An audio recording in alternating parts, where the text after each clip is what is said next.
Okay, this video was requested from a viewer many months ago. I had to wait until all these foods I just kind of ate naturally in my life. I didn't go out and buy all these foods and cook them. Some I couldn't cook in a hotel room, so I had to wait until I was in an Airbnb. Anyway, I made it top 5 unconventional spoon foods. I think the request was for 10. This is 5. Maybe there'll be another 5. Maybe after that another 5. Maybe after that another 5. 20 total. Who knows? Anyway, have to kick it off with rice, of course, because if I don't, you know, there can't be a big reveal. I can't save rice for last. You know rice is coming. So this is rice with some andouille sausage, some hot sauce, salt and pepper, and of course, I'm eating it with a spoon. 4 more coming up imminently. So I'm at the laundromat right now. Haven't been here since October, for one.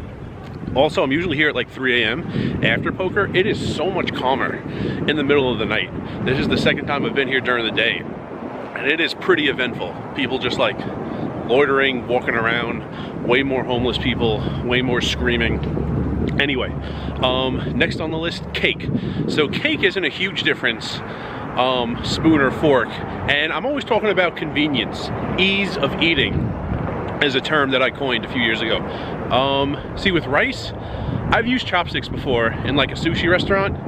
I'm doing it for the authenticity of the experience, but it's not easier. If you're going for maximum convenience, spoons.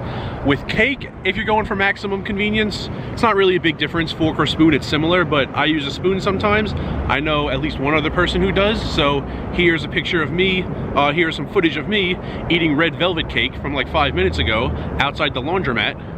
Red velvet cake with a spoon.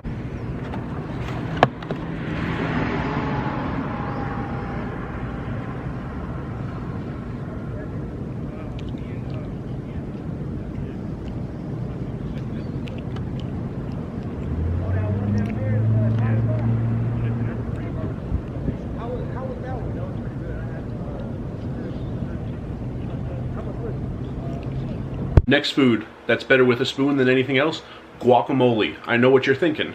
Chips. Everyone uses chips. I use chips most of the time also. The thing is, the ingredients in guacamole are so healthy. The avocado, the spices, onion, tomato. I have corn in this one right here. Other things. When you add chips, most chips have like some terrible oil in them.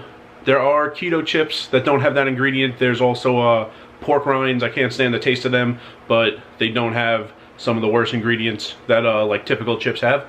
So just use a spoon.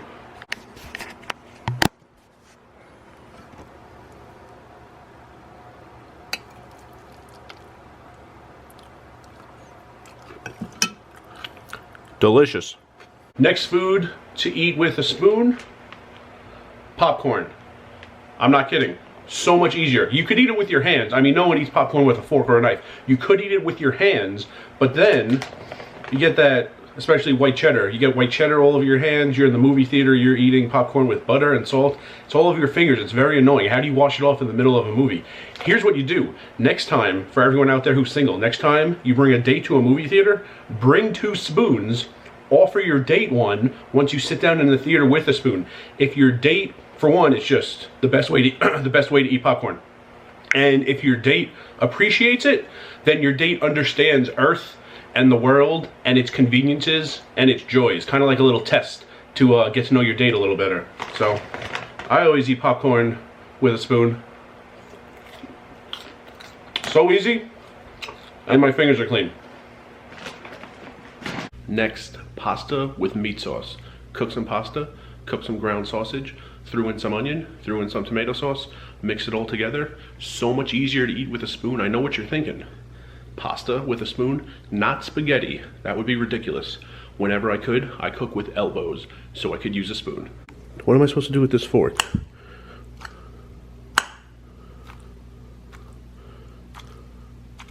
I mean, that took so many tries, and that's all I got.